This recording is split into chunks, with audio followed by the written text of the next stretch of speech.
For a ventral joint mobilization, this is again to improve wrist extension because the roll and glides are in opposite directions. So in order to improve wrist extension, you're going to be gliding the proximal row of carpals in a ventral direction. You're going to start off by taking the patient to their max amount of wrist extension. My patient is not actually limited, but in a patient that is limited, you will take them into as much wrist extension as they have and then come just out of that. I'm stabilizing their ulna and radius down into the wedge, and then I'm gliding by just bending my knees a little bit, and we are gliding the proximal row of carpals into a ventral direction.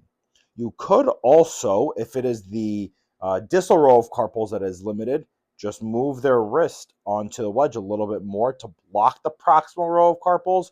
I'll stabilize that, and then I can try to just glide the distal row of carpals.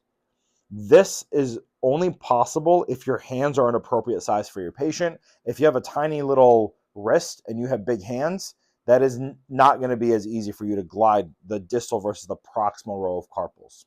That is how you do a ventral joint mobilization for the wrist.